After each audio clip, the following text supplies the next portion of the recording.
Halo semuanya, kembali lagi di Alur Cerita Universe. Pada episode kali ini aku akan membawakan konten terbaru dari Alur Cerita Universe, dimana di konten ini aku akan menceritakan kisah-kisah kehidupan seseorang yang inspiratif. Dan tanpa berlama-lama langsung saja aku mulai ceritanya. Pada episode awal ini kita akan membahas salah satu pemain basket terbaik. Dia adalah Giannis Antetokounmpo.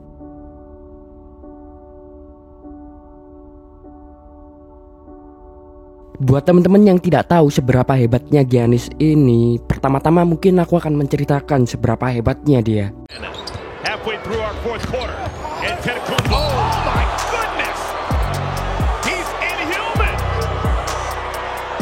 Sepanjang karirnya, Giannis telah mendapatkan 2 penghargaan MVP, di mana penghargaan ini dianggap merupakan penghargaan terbaik bagi atlet basket. Penghargaan tersebut didapatkan Giannis di tahun 2018 dan 2019. Tidak hanya sampai di situ, nama Giannis semakin melambung ketika di tahun kemarin dia berhasil membawa timnya Bucks menjuarai kompetisi NBA.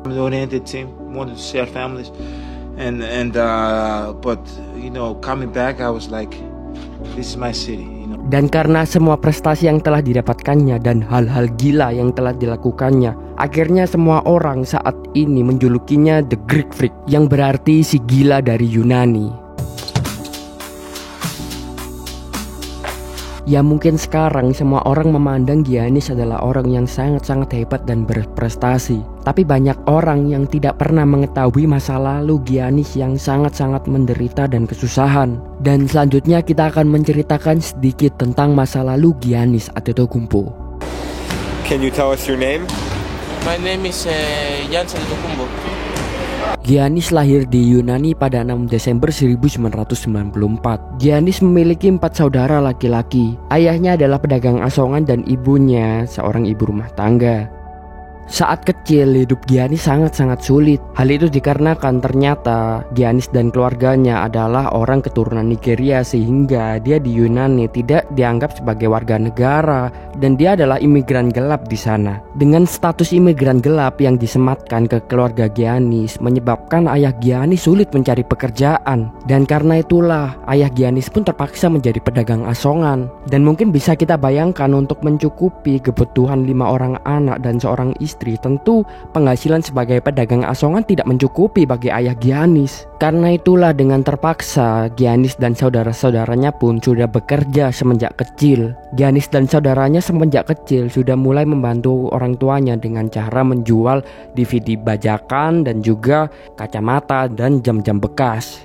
Meski serba kekurangan, tetapi ayah Giannis tidak mau semua anaknya tidak bersekolah. Karena itulah ayah Giannis selalu berjuang mencari nafkah agar semua anaknya bisa sekolah sampai di perkuliahan. Giannis dan saudaranya meskipun semenjak kecil dia selalu hidup susah, tetapi dia menyatakan kalau dia sangat bahagia. Hal itu dikarenakan Giannis dan saudaranya semenjak kecil sudah mengenal hobinya, yaitu bermain basket. Dan ketika bermain basket, Giannis dan semua saudaranya seakan melupakan masalah ekonomi dan kesusahan yang terjadi di hidupnya. Ketika diwawancarai media, Giannis pun juga menceritakan kalau dia bahagia ketika bekerja sebagai sales penjual DVD bajakan ketika kecil. Dan Giannis juga bercerita kalau ketika kecil dia dibully karena orang-orang tahu kalau dia nyatanya berasal dari Nigeria dan dia bukan merupakan orang yang mampu. Karena hal itulah Giannis sangat-sangat mencintai bola basket. Karena bagi Giannis bola basket adalah sahabatnya. Dikala semua orang dan teman-temannya menghina dan merendahkan Giannis, bola basket selalu setia dan tidak pernah menjudgment Giannis di masa kecilnya. Dan dari kecil Giannis sudah mempunyai mimpi kalau suatu hari dia akan bermain di kompetisi basket terbaik, yaitu NBA.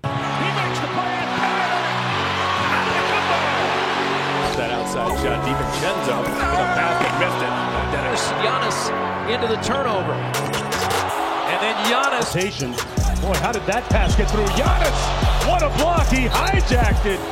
Harold thought he had an easy one. Karena mimpi itulah sedari kecil Giannis selalu berjuang berlatih setiap hari untuk bermain basket. Perjuangan Giannis kecil tidaklah mudah untuk berlatih, karena di masa itu selain harus bersekolah, Giannis juga harus bekerja. Giannis selalu menyempatkan waktu di sore hari ataupun malam hari setiap hari untuk terus berlatih. Ayah Giannis yang tidak mampu membelikan sepatu bola basket untuk Giannis dan saudara-saudaranya, akhirnya di masa kecil Giannis dan saudaranya pun secara bergantian memakai sepatu basket, sehingga terkadang mereka tidak menggunakan sepatu ketika bermain basket.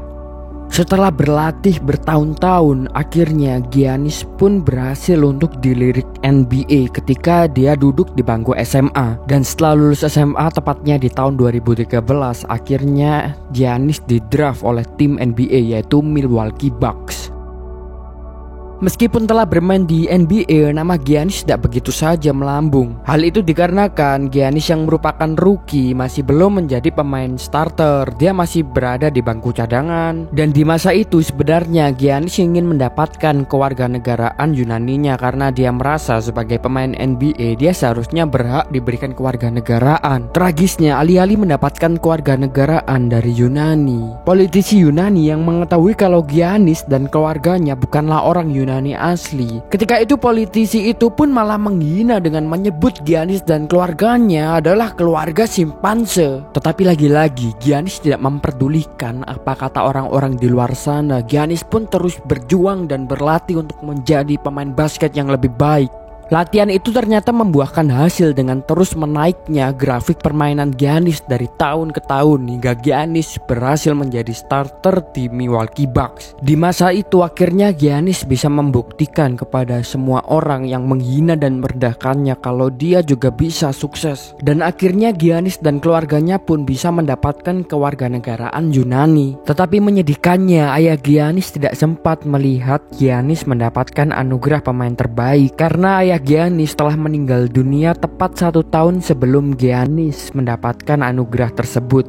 When I see my children going to school, I know the future is brighter, and I'm grateful for this. Karena hal itulah di momen ketika Giannis memberikan speech untuk penghargaan terbaik pemain basket, Giannis mengatakan, "Penghargaan ini aku persembahkan untuk ayahku, orang yang selalu percaya kalau aku bisa menjadi pemain terbaik, orang yang selalu memotivasiku ketika aku sedang malas untuk berlatih, dan orang yang selalu berjuang bekerja keras untuk mencukupi kebutuhanku dan keluargaku sedari aku kecil sampai sekarang menjadi pemain terbaik." And every day that I step on the floor, I always think about my dad, and that motivates me and it pushes me to, play harder and move forward. Even though when my body's sore, even though when I don't feel like playing, I always gonna show up and I always gonna do the right thing. I want to thank my amazing brothers. I love you guys, man.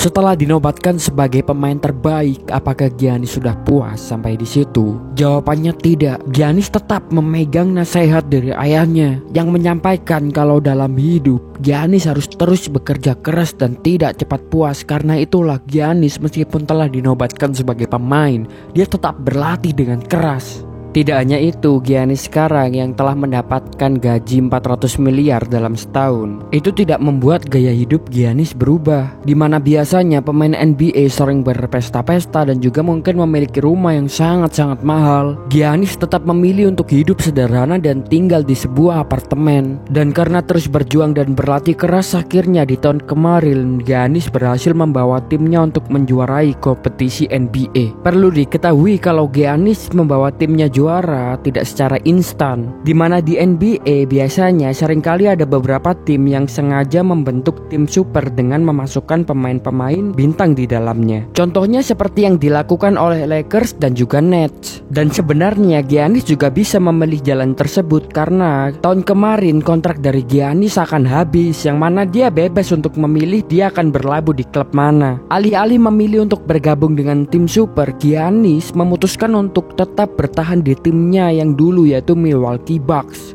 But I could go to a super team and just do my part and win a championship, still won. But this is the hard way to do it, and this is the way, and we did it.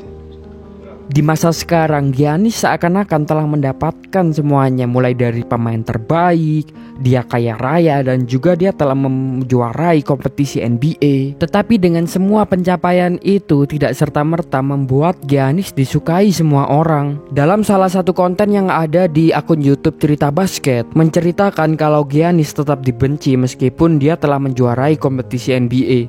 Banyak pemain-pemain NBA yang iri dengan pencapaian Giannis.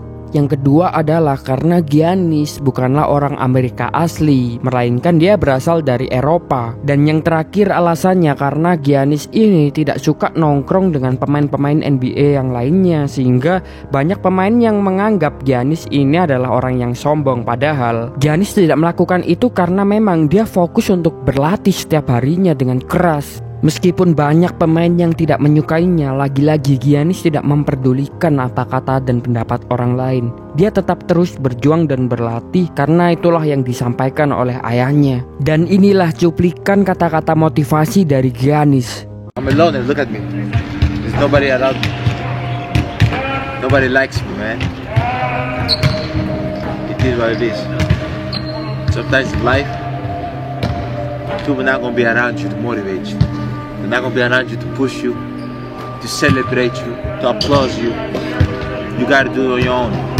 Ya begitulah kisah kehidupan Giannis Antetokounmpo. Dari kisah Giannis kita bisa belajar seberapa kelam masa lalu kalian itu tidak menjadikan masa depan kalian juga akan kelam. Selama kita masih mau untuk berjuang dan bekerja keras untuk mengubah nasib kita, suatu hari dengan izin Tuhan, hidup kita akan menjadi lebih baik lagi dan juga kita akan bisa menggapai mimpi-mimpi kita. Terima kasih sudah menonton, jangan lupa saksikan konten selanjutnya.